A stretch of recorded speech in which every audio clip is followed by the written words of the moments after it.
Hello and welcome to the first Baskerville Drummond at home interview. And first in the spotlight is the man himself, David Baskerville. Hello, David. Morning, Sarah.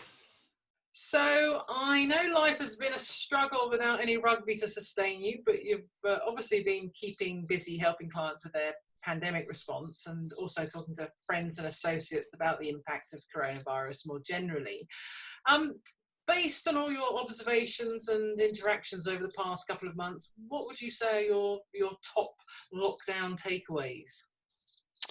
Well, I think the first thing is I did drop down to wearing my rugby shirt every day.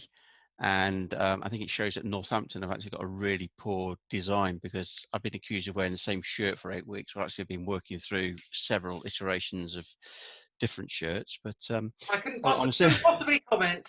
no comments there. Yes. I think on a serious note, I think the top takeaways and the experiences. Um, yeah, the first couple of weeks of the lockdown started were just ridiculously busy as firms adopted to new ways of working. But the reason I use the word adopted is it's actually fascinating how quickly firms were able to use technology they'd already got but hadn't actually ever used properly. Good examples of that are things like remote working, where people had got that sort of technology, hadn't really used it, and suddenly were able to use it. And also the innovation that firms showed of like taking on board things like Microsoft Teams or Zooms to enable multiple people to do conference calls and see each other. And it was a level of adoption which has been, available for years, and firms just haven't used it or paid lip service to it. And I think that was absolutely fascinating, just seeing how quickly those, we must have people in the office because of supervisory reasons, for example, how quickly those barriers to adoption disappeared. And it did show that the reason that technology wasn't being adopted wasn't actually for the lack of technology being in existence. It was more business or psychological reasonings as to why those weren't there. So seeing that happen was absolutely fascinating.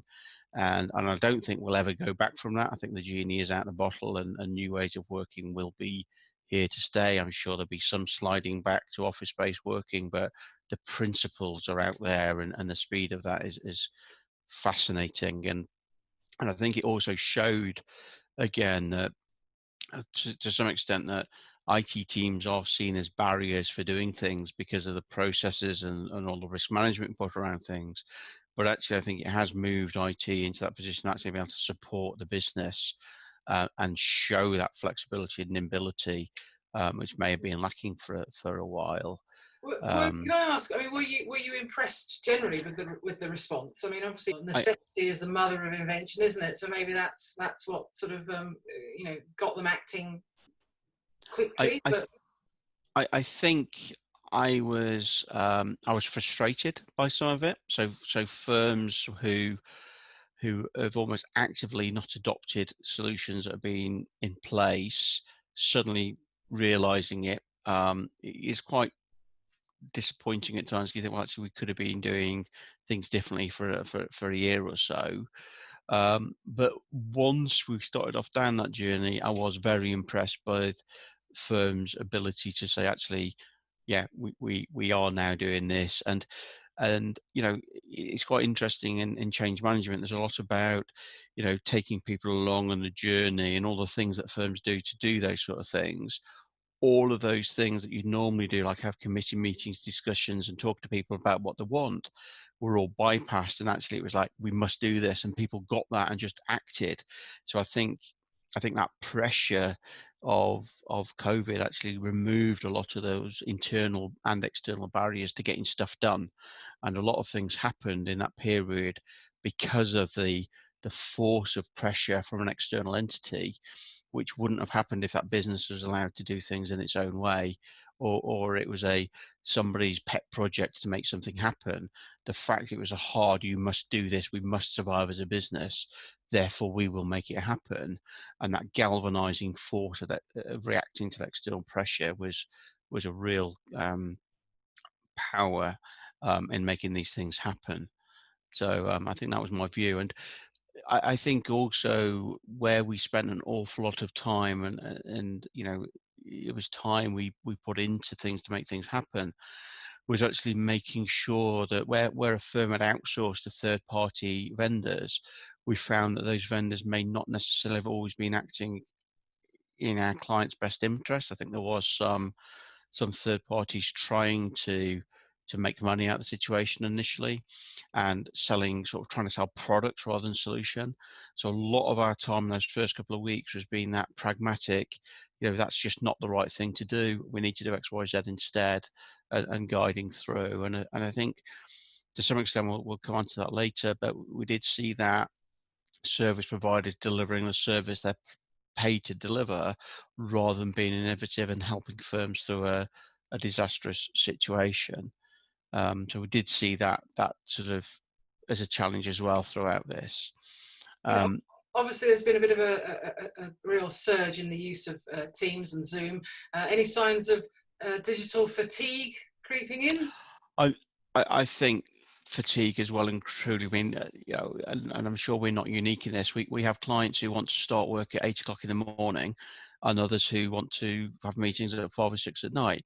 And before you know it, it's not unheard of to be sat at your desk from 8 till 6 at night, video call after video call, with no air gap to actually do any of the actions you discussed.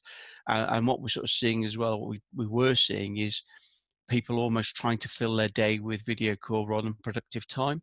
So, there were several meetings that were organised where you think, actually, I don't know what the purpose is. Well, this meeting existed if it was in the office, and you did get a feeling that there was a bit of excitement, new technology. We just want to have meeting after meeting because we can.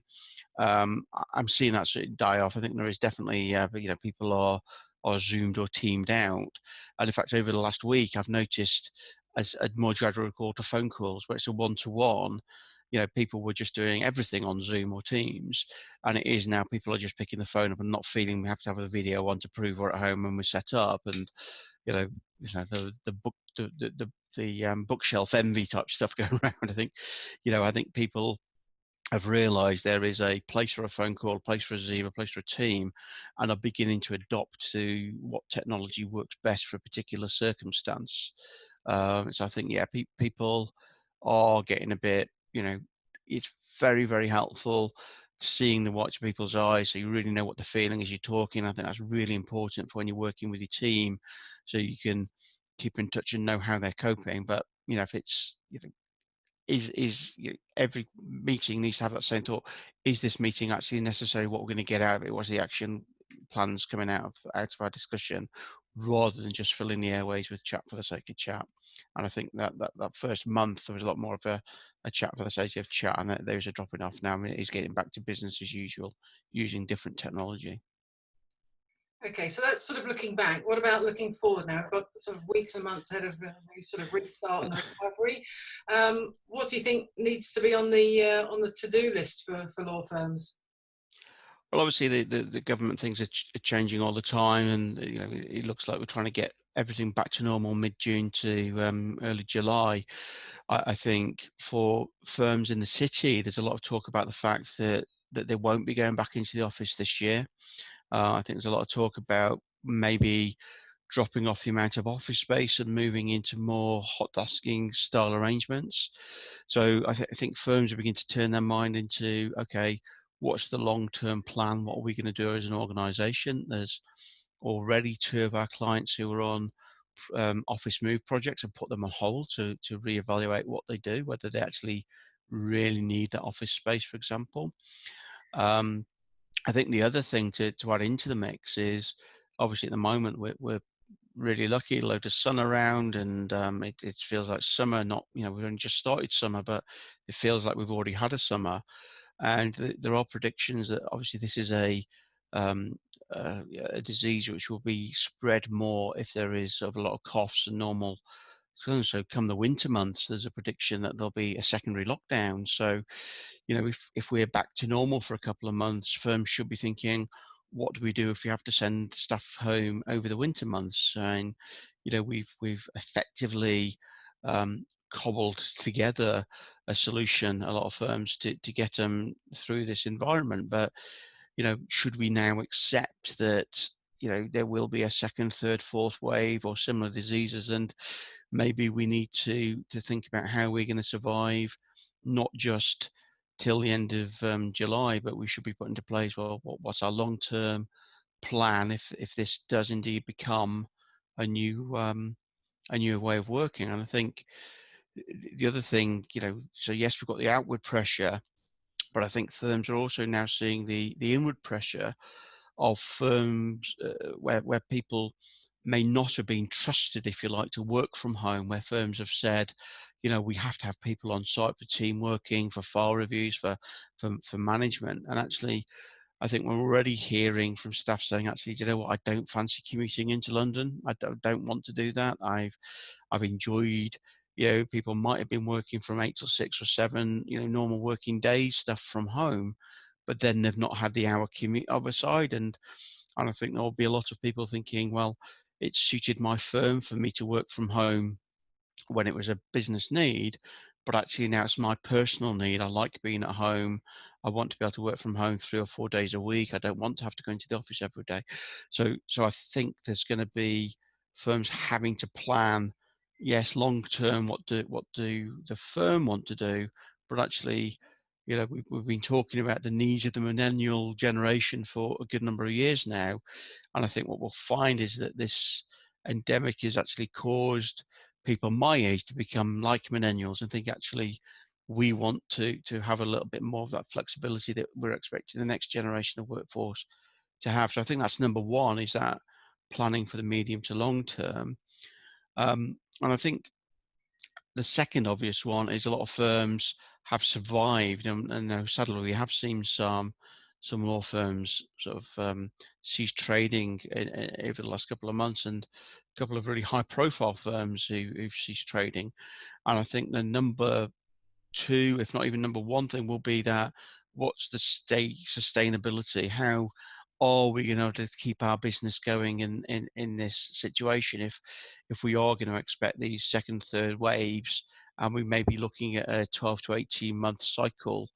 We're already heading into a recession, so what are we going to do? So cash flow will become king. We need to be very careful on us coming back out of the current situation where we may be needing to invest money into technology or into different ways of working.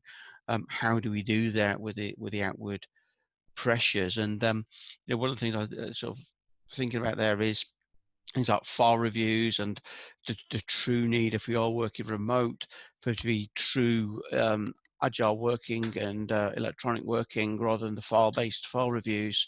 So that there's probably some quite significant challenges to firms to build into that thought process when thinking about how do we take what we've got and how do we keep that business stable against the regulatory that we need to build in as well. Um, Let me just ask you something there. Obviously there's the operational side, and people are, going along quite nicely. But, long-term distributed working surely raises questions for culture, and we're social animals. Firms work hard on developing a practice culture. How do they sort of mitigate against the effects of potentially long-term distributed working? Yeah, I think that's going to be a real challenge, and I think that's exactly the sort of thing that needs to go into those business stability and long-term plans. There's one firm that we work with who are already talking about the potential of becoming a virtual firm and retaining an office just for team get-togethers. So you work well with people that you like. That's a well-known factor, and you work well with people that you trust. And firms will have to find a way of ensuring that when somebody joins a team, that they are embedded into that team's culture. And sitting on your own in a room all day isn't an easy way to do that. So there will need to be remote ways of bringing that team together. But those things need to be planned. They don't just happen.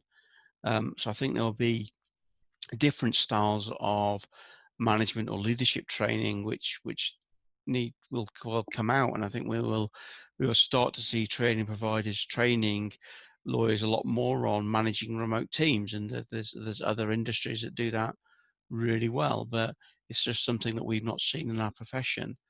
And I think this is where, think about from legal context, firms like Keystone may have got the advantage there because that's something they've been doing for years. So I think quite a lot of firms will start looking at the Keystone model, thinking, well, it's a little bit different because all those lawyers effectively are self-employed, but how a traditional law firm moves to have the sort of like the structure of Keystone whilst having employed staff is certainly something that I wouldn't be at all surprised that a lot of firms are looking at now.